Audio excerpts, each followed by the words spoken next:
arid scrubland of northeastern Nigeria is the birthplace of one of Africa's most destabilizing insurgencies. For 10 years, clashes between the rebel group Boko Haram and the Nigerian military have killed several thousand people and displaced more than 2 million in Nigeria alone.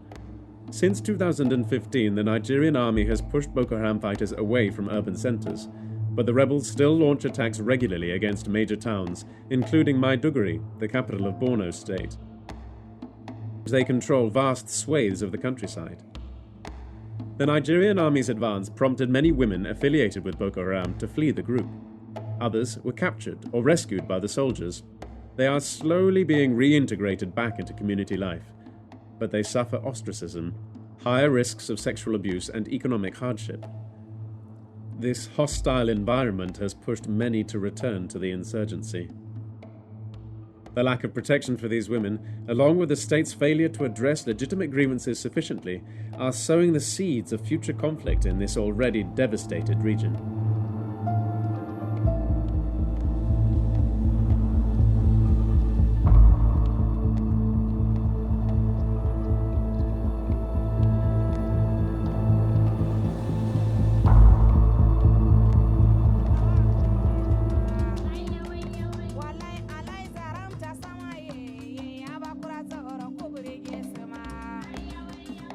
In late 2018, Crisis Group went to northeastern Nigeria. We spent a few weeks in Maiduguri, the capital of Borno State, which has been the epicenter of the conflict between the Nigerian military and the insurgent group Boko Haram.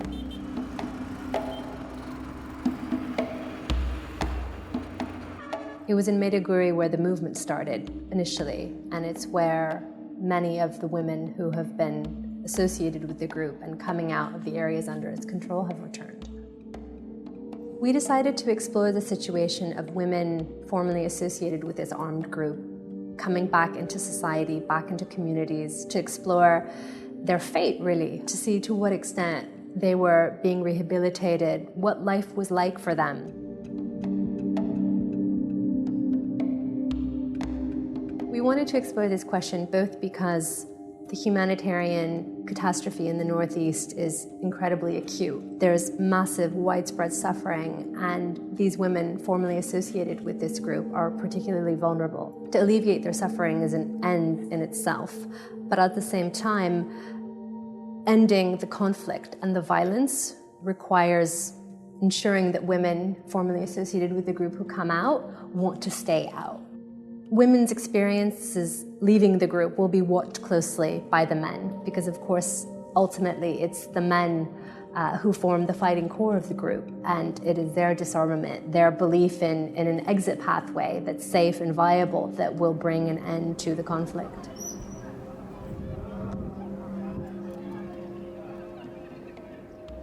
The narrative around women and Boko Haram is very much dominated by the abduction of the Chibok schoolgirls, which became a global campaign upheld and shared by celebrities, and it propelled the hashtag, Bring Back Our Girls.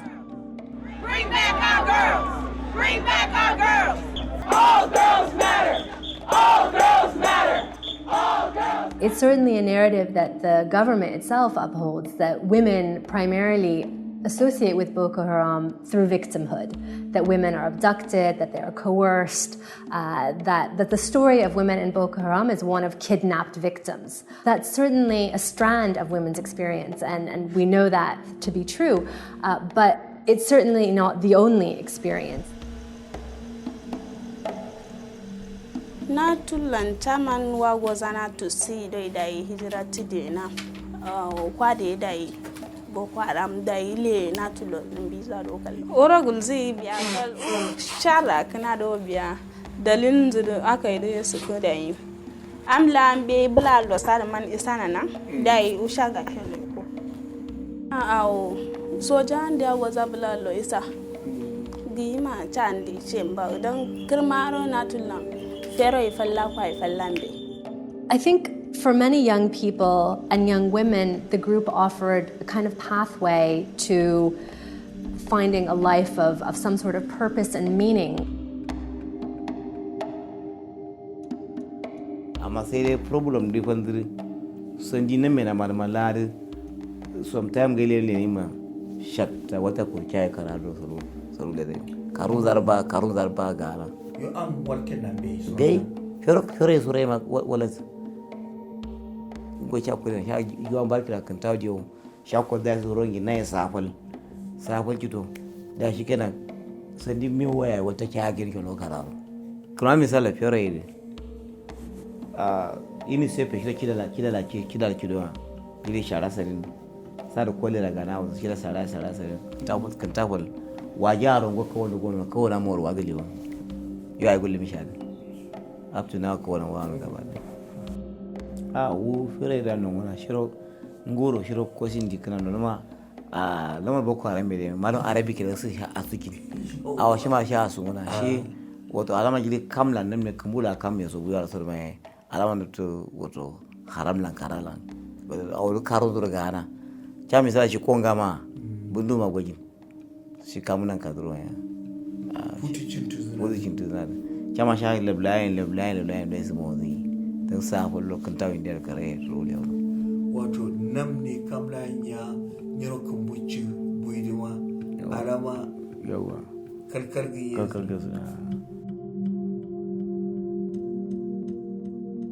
I think there's a tendency in gender-sensitive research about the Northeast and Boko Haram to portray women as rebelling against patriarchy by joining this group. I think that misses out the intensity of inequality and state neglect and corruption. You walk through the streets of Maiduguri and you see these mansions with flowering palm trees and manicured lawns. And you think as a young person, not only, of course, are your parents potentially quite conservative, but you also go around and you see the deep inequality in this place that is your home. And I don't think that young women necessarily feel that citizenship, to be a Nigerian of Borno State, for example, brings with it very much. So of course patriarchy is there in the backdrop, but it's overlaid by a very all-encompassing and brutal regime of state neglect and corruption and inefficiency that has failed the citizens of the Northeast. So I think these two sides of it are what explains why a young woman would kind of seek a pathway like this. There's this feeling in them that somebody value them, care for them much to want to educate them. That also was fulfilling or is fulfilling to them. Here nobody cares, but there they care about what they're taught. Like it makes them feel important. Like I'm valued. Somebody really thinks I'm something. To want to invest in me, to want to do that to me. Unlike in the normal communities here, that nobody cares whether you go to school or you learn or you don't learn.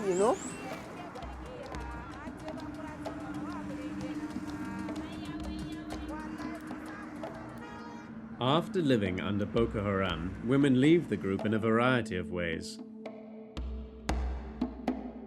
Some escape, others are rescued or captured by the Nigerian military or vigilante groups. For some women, being free from the group is an enormous relief. Others, however, wish to return to the life they had with Boko Haram.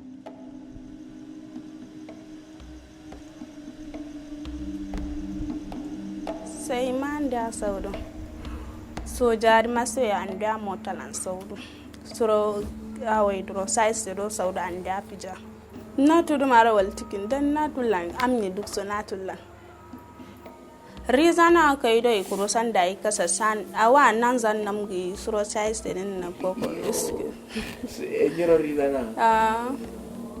Just as there are a pretty wide variety of ways of associating with the group, there are a really wide variety of ways that women return from the group. And of course, thinking about what kind of life they encounter going back to these communities who've been really brutalized and have lost all their livelihoods at the hands of this group that these women have been associated with. It's a tense encounter, but one that's really crucial to understand because it's kind of that window of the experience where women will decide, can I manage a life outside, or under some circumstances, do they consider going back? The issue is very complex. Even where issues you have women coming back, one is that for you to come back, first and foremost, the first structure you need to approach is your family. Because once you're accepted by the family, it is now a matter of the society, and then easily you can be. But once the family rejects you, then you have an issue with the society. Ai ko yanzu ko iyalin nan da suna je in sun zo ba zan yarda su ba. Gaskiya ba zan yarda su ba. Kai suna da halaye da yawan daga koya musu wanda ba za ka gane ba. Duk wanda ya zo na jeji wannan wallahi abinda suka koya musu ba za su bari ba. Kai dan Boko Haram koya canza mugu ne. One of the big challenges is the rehabilitation process itself. The formal rehabilitation process can only accommodate so many women, and I spoke to several women who'd been through that process, and of course it offered some transition. There was food and some healthcare and some assistance transitioning, but what was really an important part of that experience, which was to have livelihoods support or skills training to enable these women to be able to help support themselves when they came out, was really missing.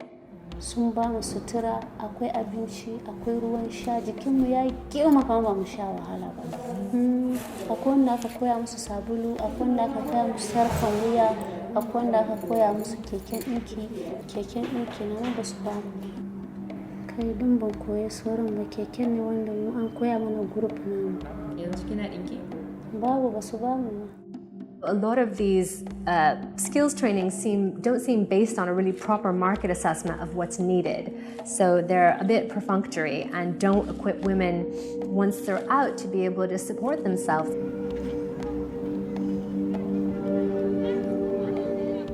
Women who are rescued from Boko Haram or taken by force usually end up in camps for internally displaced persons, or IDPs.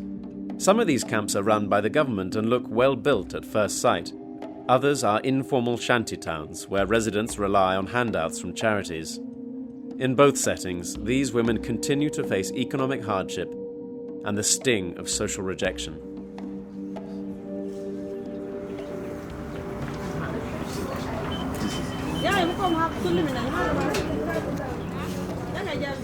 I would say the single greatest challenge women encounter when they come out of the group is the nature of life in the IDP camps. It's difficult to describe just how deplorable and painful of an existence it is in these camps. There are food shortages, there's a lack of access to any kind of economic activity, there are basically no schools, and there's the persistent ongoing threat of attacks on the camps themselves, which have been stepped up recently. We saw video footage of what the camps were like during the rainy season, and it was stunning to see the water essentially drowning the camp. These were not places that were really inhabitable at those times. Usually, sometimes going back does not necessarily mean it's reconnaissance. It's because of the bad conditions. The conditions are so bad and so dire that, like, for example, there was this particular case we had where about 4 young girls that came to a camp in somewhere in the southern part, and because there was no water, so when they came from the bush as a result of military operations, there was no place to stay. They were given wet feeding quite all right, and they were sleeping in the open. After 2 or 3 days, I think 4 or 5 days, the 2 or 3 of the women just decided, no, we can't take it anymore, and then they just went back. Gidan shakaunin inda ya samu din shine yafi kyau. Dalilin shi nan da muka zo din to ba mu abinci. To kowa shan wahalan kanshi yake. Yana ci can kuma shine yake kawo mana abincin. To shine daga can shine sai an sallame mu aka ce duk wanda akwai mutanen shi ya zo ya ɗauki 'yan uwan shi zuwa. shine sai mun dawo zuwa nan ɗin kenan. Tun da muka dawo zuwa cikin nan ɗin na sha wahala sosai yadda mun tsammani. Akwai karamcin abinci, akwai karamcin rashin kuɗi ka yi sana'a. To an kyamace ki amma mutane sun guje lokacin ba sai suna ce ai matan Boko Haram bara mu zo da su ba, sai an har anguwanmu in ma na kiran shi giwa bara kama wanda muka fito a giwa bara sun samu na soyin giwa bara. Mana kan purkuje rimbe ya ngali roro ta sa ya kisadiya kindau kilza ngalo adai kare kale mana la ambaso zala dutumin dutun ba man dan fandimi. Wannan suna kyamun mu sosai inda muka zauna suna magana. Suna gudun mu haka kamar yadda suke, kamar yadda ake gudun Boko Haram ainihin ne jeji haka suke. Na ɗayan shi kina gani Boko Haram ya raba da yayana, ya raba da yan uwana, amma radio kuma suna hada ni da Boko Haram akan cewa Boko Haram hatta ɗaki da zan kwana fa na kai kwana 20 na kwana gindin ganye da yara. Yanzu abubuwan sun yi sauki ne kyaman mutane sosai da shi kowa yana da aikin shi dole ya kowa zai damu zai yi ta kai shi. Ba matsala.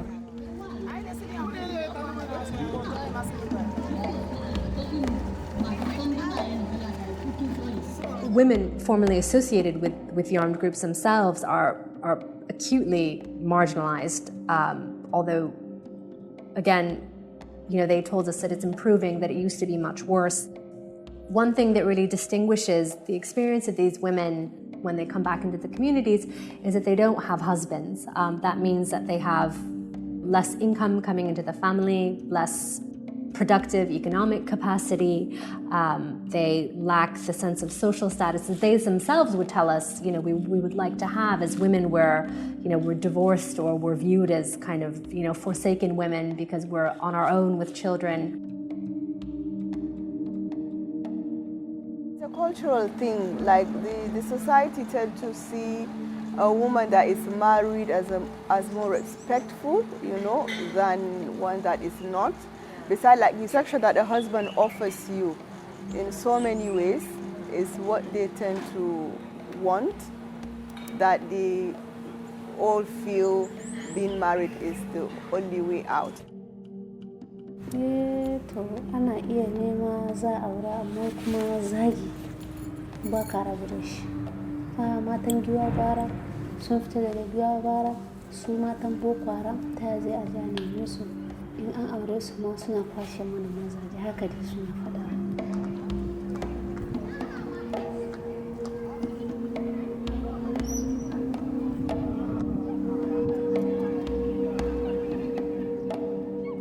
The ongoing nature of the violent conflict means that for women who are essentially permanently displaced, there's ongoing sexual exploitation. Sexual exploitation matters in and of itself because it is an abuse and it doubles, triples women's suffering. But also it's important because it can drive women back to the group. Kama kutu waza lezana dia kau karungro kama letu dia amma kau karungro letu zana le am ka suru bamaide kama ro ulan kan chief le tabriya na kama la so sale zana yin sadin kullum sor sale jiri sai ka da jiri so ya sai ro mana turo la police star mar burunum ya tuwa din awo gade bi police star mar burunum ya tuwa kam akai duro kam burunum mo.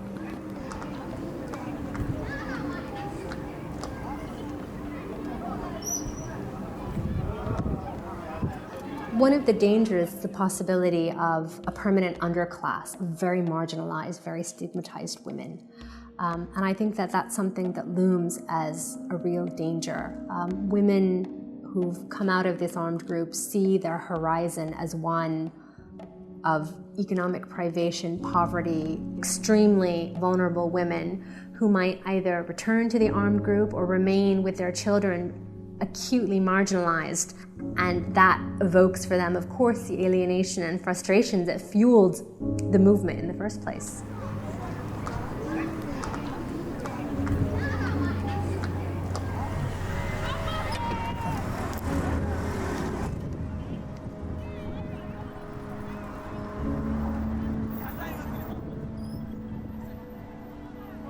Something that's really having an impact, and both humanitarian organizations and local NGOs, civil society groups are very closely involved in this, is kind of community efforts, focusing some of the counseling groups and the sessions on the community itself rather than just on these women, and making the case to the community that there's a stake for everyone. Everyone has a stake in accepting these women back, because if we don't, the violence will just go on forever, cycle after cycle. I think one very important issue is this. Nigerians, we are very, very religious. Actually, the participation of the religious groups is very less in that matter. In Islam and Christianity, the issue of forgiveness is there. Total forgiveness is there. But the issue is these religious leaders need to be consulted and preach to the people on the needs for them to forgive.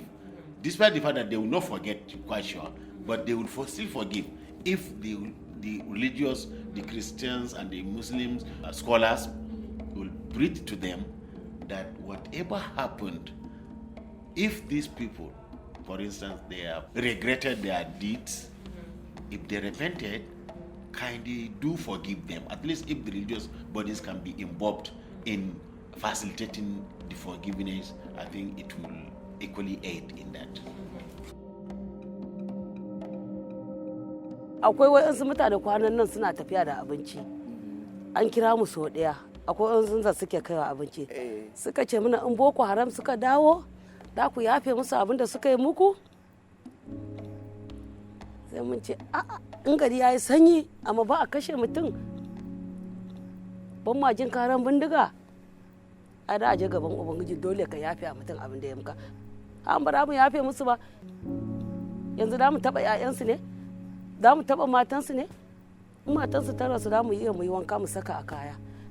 Da mu iya mu yanka cibiya. Da mu iya ba lafiya dan rakan kai asibiti. In na jinya ne ma ba mutum akai ma dan zo nan kwana akai kwana ɗaya kwana biyu. Wannan shine yafe junan ai. Muna so gari yayi lafiya, amma kana ɓata rai, ai garin ba zai taɓa yi kyau ba. Muna kwantar da zuciyarmu dai kaɗan su ma Allah ya kwantar da zuciyarsu garin yayi kyau.